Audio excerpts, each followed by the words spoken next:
Tím, že dokážeme vytrénovat svaly a že pohybovou aktivitou zefektivníme ten pohyb, tak tomu srdci můžeme výrazně ulevit. Ta reakce, to znamená to, co je bezprostřední, tak to je příprava na boj. Ten největší efekt je ve svalech, to je efekt, který ho dosáhnou jak pacienti, tak i vrcholoví sportovci. Vrcholoví sportovci mají nízkou tepovou frekvenci, o Zátopkovi se říká, že jeho klidová frekvence byla kolem 30 tepů za minutu. Stavy, které nejsou dobře zaléčeny, tak zvyšují riziko náhlého úmrtí.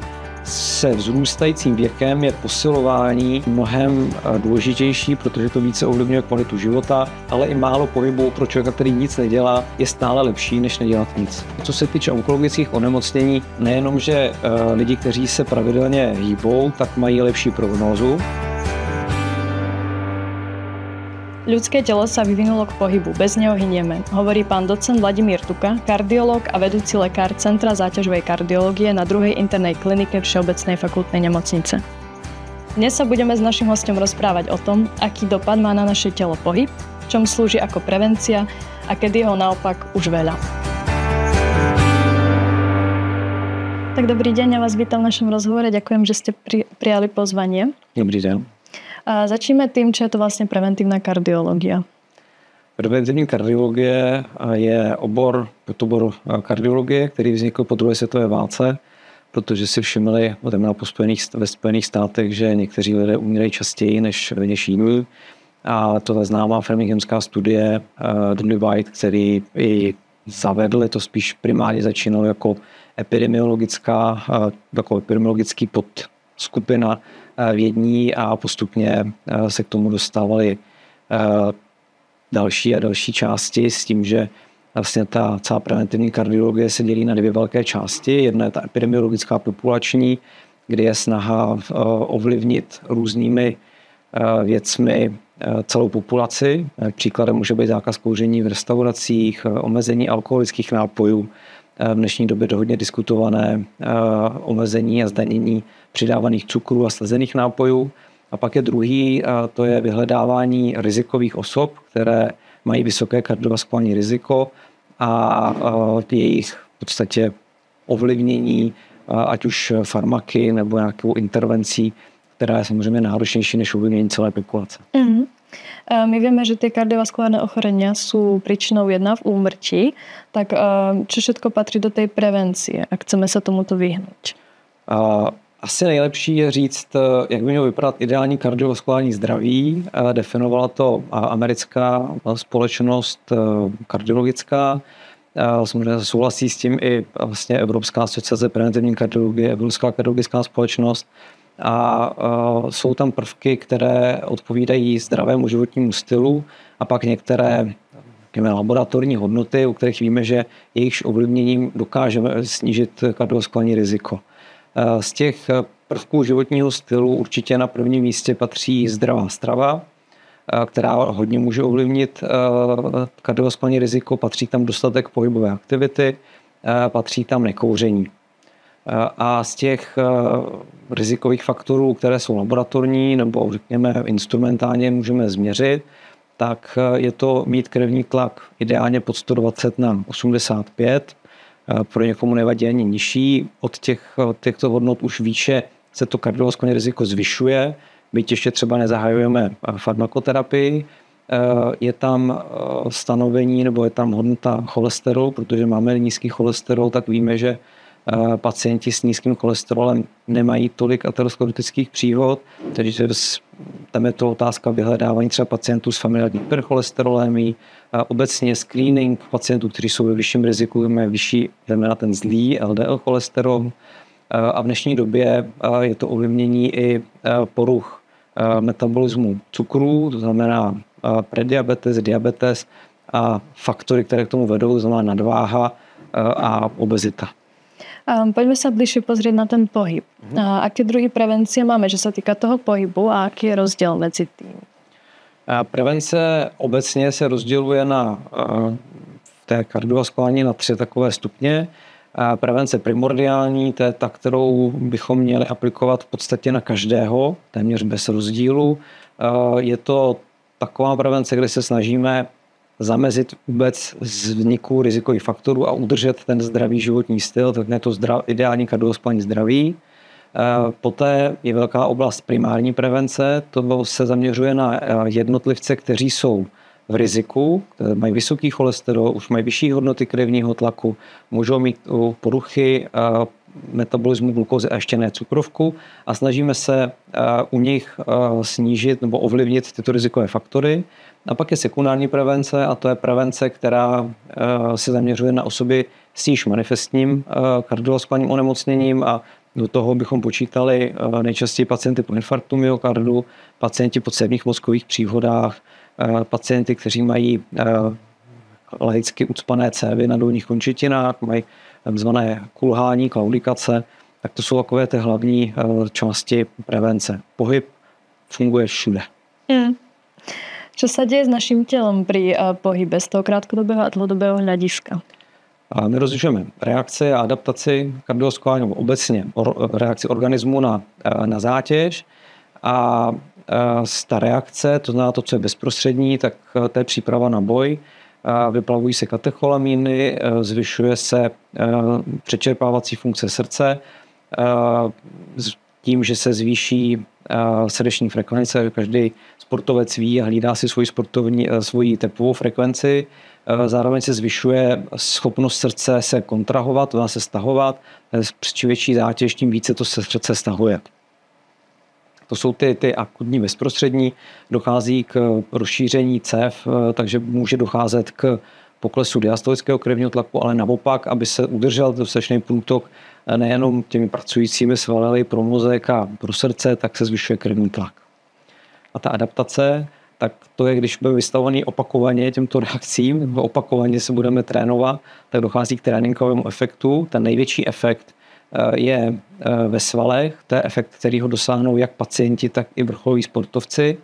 A u těch vrcholových sportovců nebo u jedinců, kteří sportují více než třeba 2 hodiny týdně, tak pak dochází i k adaptacím celého kardiovaskulárního systému a tam pak hovoříme o takzvaném atletickém srdci. Uh-huh. A ako toto môžeme dať ako prevenciu ochorenia, že sa náš organizmus takto mení?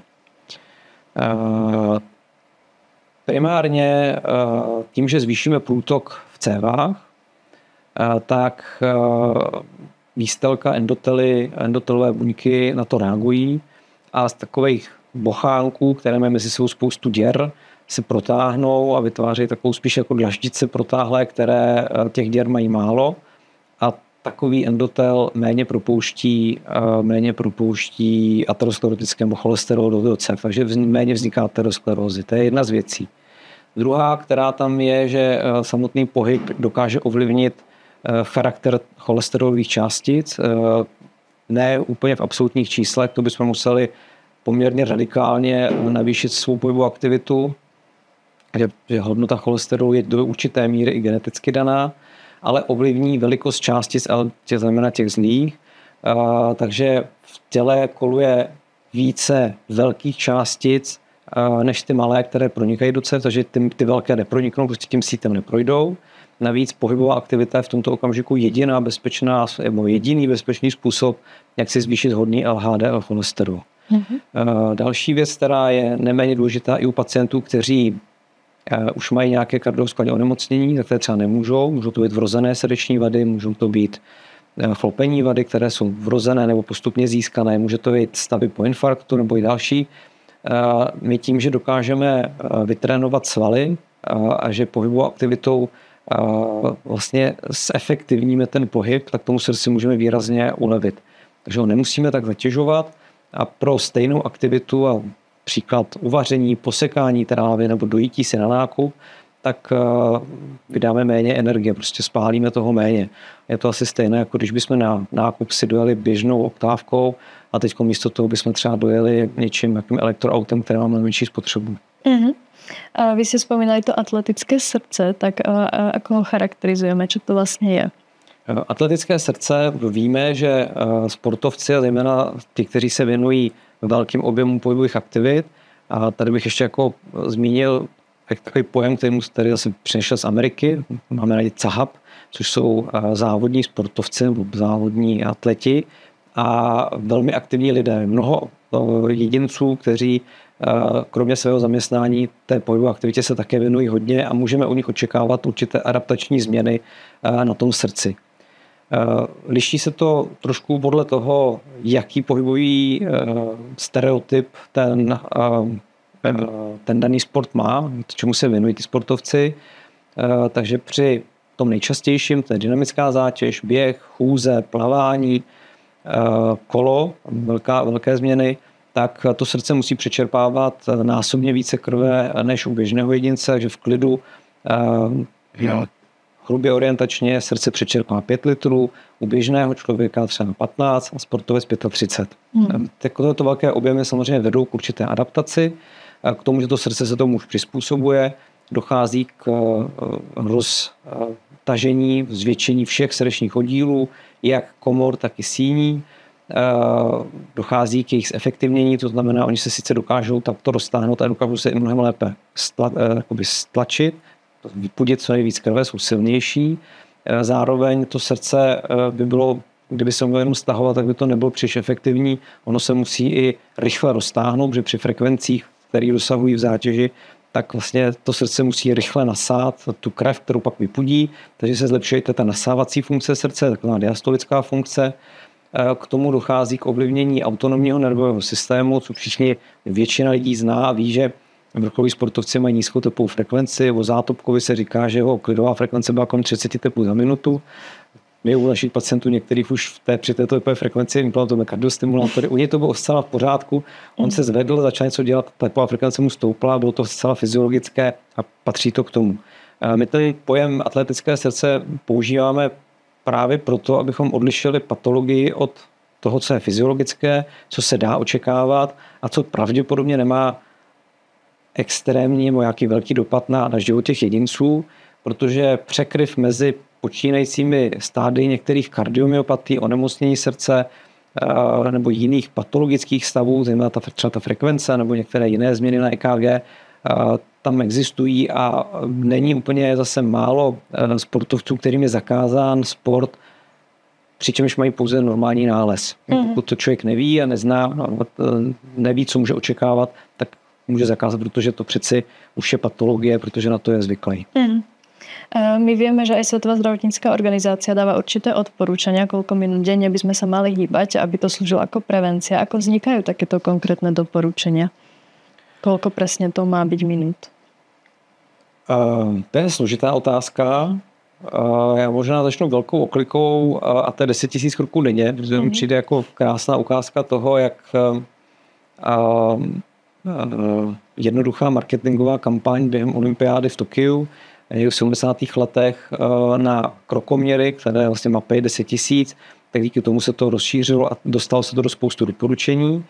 Ukazuje se z observačních dat a jiných, že těch 10 000 kroků je možná moc nebo málo. Prvotní efekty na pohybovou aktivitu, co se týče chůze, tak začínají se objevovat u lidí, kteří do té doby nic nedělají, někdy kolem 2 500 kroků. Určitě by pro běžnou populaci je doporučení alespoň 6 až 7 tisíc. U dětí o něco více, mají kratší krok, tak stejně pak toho jdou stejně jako my, když děláme 6-7 tisíc. Ale ta doporučení jsou od a výše. Když bychom vzali třeba potom observační studie těch kmenů, ve kterých to bereme, tak ženy tam dělají 12 až 14 tisíc kroků denně, muži 16 až 18, takže to by mohla být v podstatě taková, řekněme, to, na co jsme adaptovaní. Jinak ta doporučení jsou do určité míry otázka minimální a ta doporučení musí respektovat jak určitou evidenci, to znamená, co víme, a víme, že těch 150 minut o aktivit o střední intenzitě nebo polovina o vysoké intenzitě nebo kombinace těch dvou je takový optimum, kde už ten efekt je znatelný, ale i ta doporučení říkají, že dvojnásobek je lepší. Ale i málo pohybu pro člověka, který nic nedělá, je stále lepší, než nedělat nic. To bola moja ďalšia otázka, že aké konkrétne sú tieto doporučenia, tak vy si to spomínali, takže 150 minút tej strednej. To jsou takové možná ta doporučení, teď bude nový překlad WHO doporučení do českého jazyka, už vyšly loňského roku v angličtině. Ta doporučení se trošku liší od toho, pro jakou věkovou skupinu. a pro obecně jakou skupinu se to pohybuje. Z těch obecných věcí, které se týkají všech, ať už to jsou běžná populace 18 až 65 let, seniori na 65 nebo děti, ať už jsou to menší nebo větší děti, tak tam jsou dvě, ta báze té pyramidy a ta špička, ty jsou jasné. Pohyb co nejvíce v běžné aktivitě, co můžeme. To znamená nebát se dojít si nakoupit, nebát se jít pěšky, nejezdit tramvají, nejezdit autem, jezdit na kole. Jsou to věci, které můžeme dělat v běžném životě, které bychom neřekli jako cílená pohybová aktivita nebo cvičení. Potom je ta špička, to je to, co bychom měli maximálně omezit, a to je doba sezení, doba trávení, to polehávání a doba strávená před monitory. Tak to je snaha omezit co nejvíce. Přeci jenom 2,5 až 3 hodiny denně před monitorem je strašně moc a to tomu zdraví neprospívá. A pak je tam to, co by tam mělo být v tom běžném. Vezmeme si populaci 18 až 65 let, tak tam ta doporučení říkají těch 150 minut střední intenzity. Střední intenzita je taková, kdy v krátkých větách jsem schopný se bavit se svým sparring partnerem. Vysoká intenzita, tam mi stačí polovina, protože to prostě stihnu víc, a když jedu rychleji, tak mi stačí méně času na to, abych urazil stejnou vzdálenost.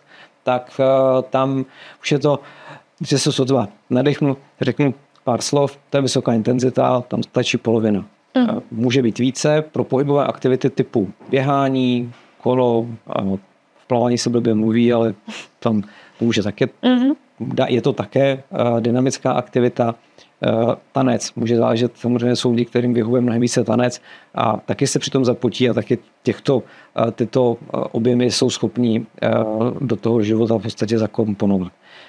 Potom už v této věkové kategorii je strašně důležitá takzvaný odporový trénink, kdy by člověk měl každou velkou celovou skupinu trénovat nebo posilovat alespoň 2krát týdně, ale neznamená to, že by musel každý den nebo 2krát týdně jít do posilovny a tam posilovat celé tělo. Pro spoustu lidí může víc vyhovovat, že jeden den posilují ruce, druhý den střed, třetí den nohy. Tak i tohle tímto způsobem se to dá udělat. Se vzrůstajícím věkem je posilování mnohem důležitější, protože to více ovlivňuje kvalitu života. Když možná zase lidi už znají, že pokud je člověk starší a už mu neslouží tolik stehna, tak, nebo lidi jsou třeba invalidní, tak si dávají podložky na záchod a dávají si výš postele, protože se to jinak nezvednou. Z těchto křesel, ve kterých sedíme, které jsou relativně nízko, pokud člověk nemá stehna, tak by si musel hodně pomáhat rukama. Takže ta svalová síla je to, co nám umožňuje potom kvalitní život. A ako veľmi záleží na druhu pohybu? Či chceme robiť cyklistiku alebo plávanie, je to dôležité kombinovať to?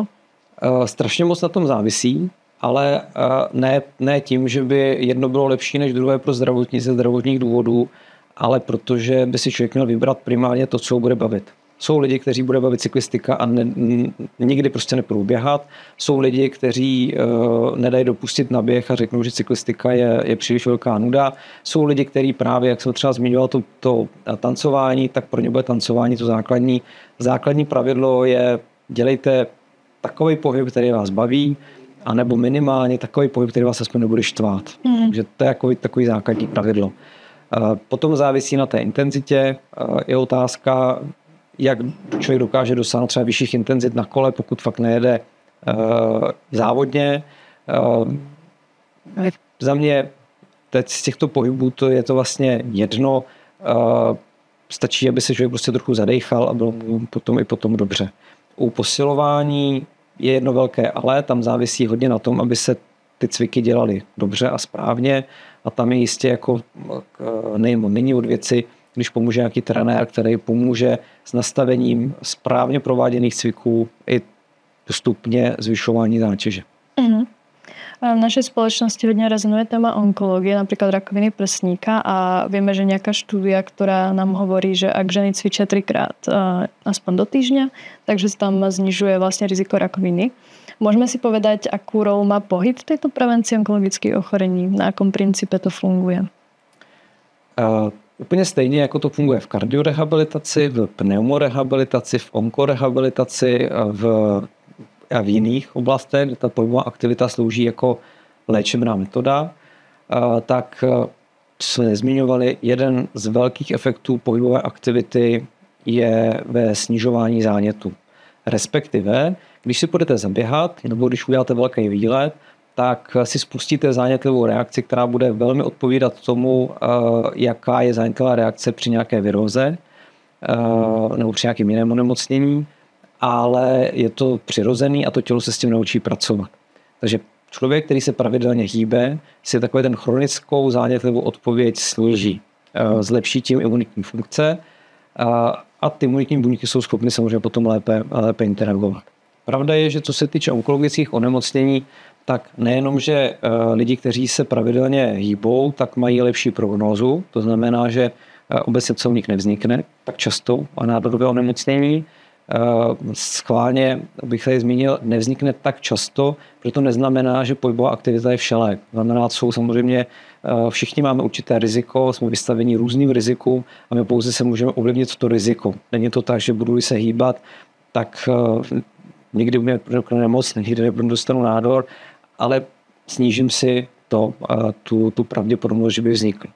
Člověk, který bude vstupovat do toho onemocnění ve vyšší zdatnosti, tak to bude lépe snášet, protože bude mít větší funkční rezervy. Ale i lidi, kteří do té doby nic nedělali, je u nich diagnostikovaný onkologické onemocnění, tak pokud dokáží navýšit pohybovou aktivitu nebo se tomu věnovat, a to zase neznamená to, takže musí každý den chodit, každý den musí posilovat, a zejména třeba kolem chemoterapie nebo radioterapie je úplně v pořádku a určitě je plně na místě po tom cyklu, v těch dnech, kdy je člověku špatně, tak vynechat pohybovou aktivitu a vrátit se k ní mezi těmi cykly a před těmi dalšími cykly. A ten efekt je takový, že nejenom, že ty lidé lépe tolerují tu vlastní léčbu, oni dokonce ji častěji dokončí v plném rozsahu a po jejím ukončení mají mnohem méně relapsu. My spomíname samé klady pohybu. Sú nejaké prípady, kedy je ten šport už nebezpečný? My občas máme nejaké správy, že mladí športovci náhle umrú.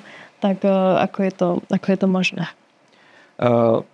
Mladí lidé umírají. Bohužel stejně jako umírají lidé starší a je potřeba to asi založit nebo dát nějakým způsobem zase do kontextu. Když budete ve věkové kategorii 50 a 60 let a budete muž, tak pravděpodobnost, že ze 100 000 někdo umře, nebo prevalence, ta četnost za každý rok je přibližně nějakých 400 mužů tímto způsobem. Když se vezme ta mladá kategorie, takže vezměme kategorii dětí do 18 let, tak tam každý vlastně rok umírá přibližně 30 jedinců. Hodně zaokrouhlu, aby se to snadno počítalo. Z toho 15 bude na úmrtí způsobená úrazy a jiný vlastně vnějšími příčinami, včetně toho, že skočí třeba do vody, kde je kámen, že někde uklouznou a další.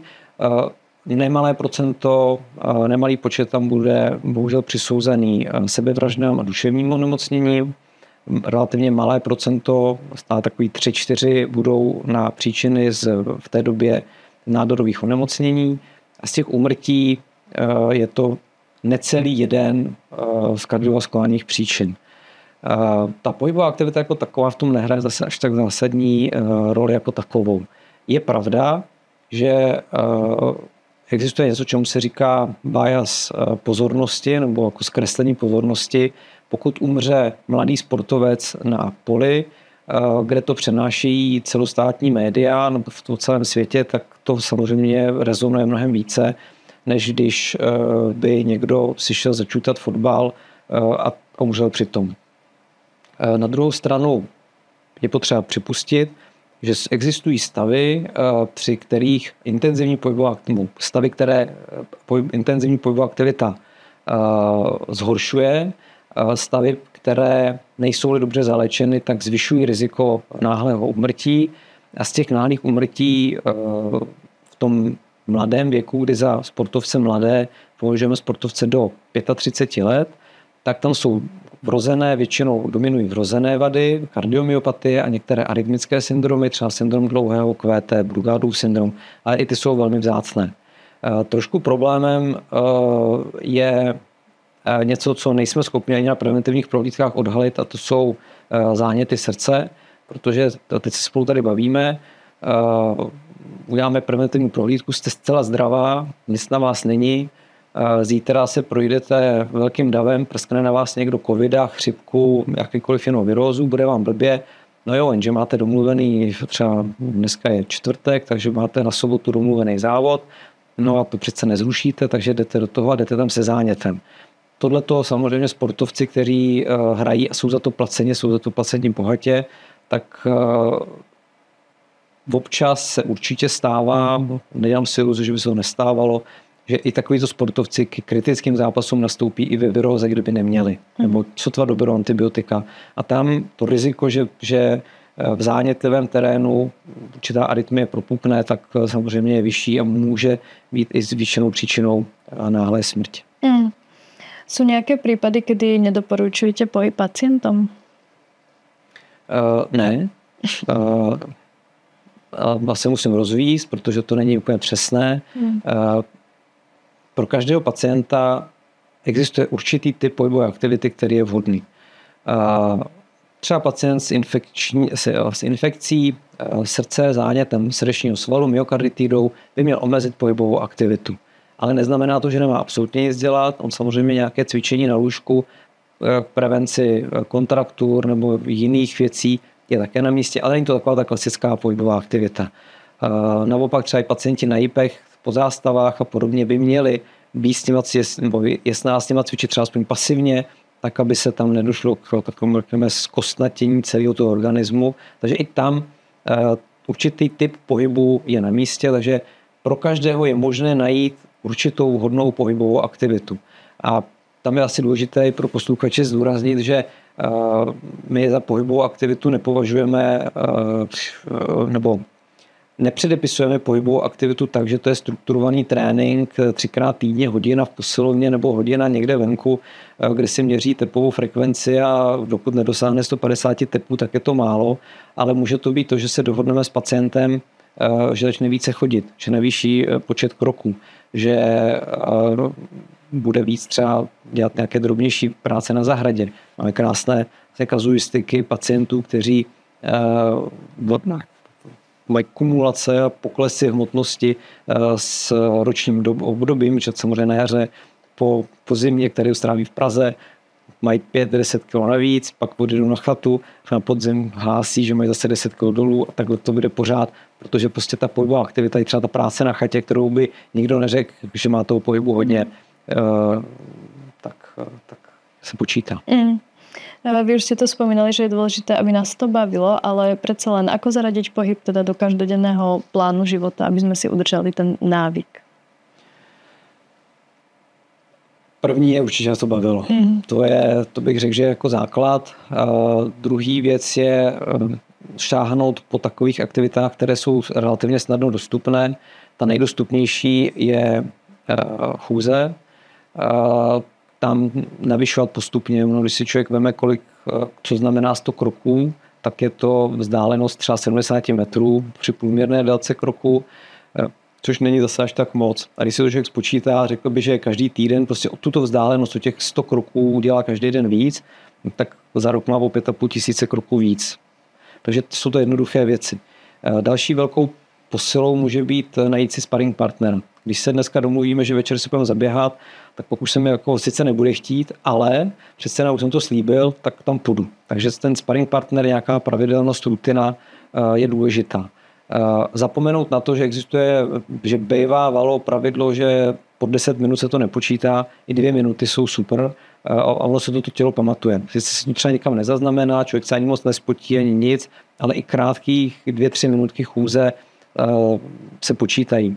Dokonce byly na to studie v takových těch open spacech a velkých firmách, kde zjistili, že pokud dávají kuchyňky dále od pracoviště, tak ty lidi mají najednou lepší výkonnost a lepší výkony, protože přesně nemusí si jít do kuchyňky těch 10 metrů, ale musí jít třeba 50 metrů a ten pohyb kraťoulinky, který rozbije tu rutinu, rozpohybuje trochu tu krev, tak nejenom, že zlepší výkonnost jako takovou, ale samozřejmě má potom i efekt na celkové zdraví.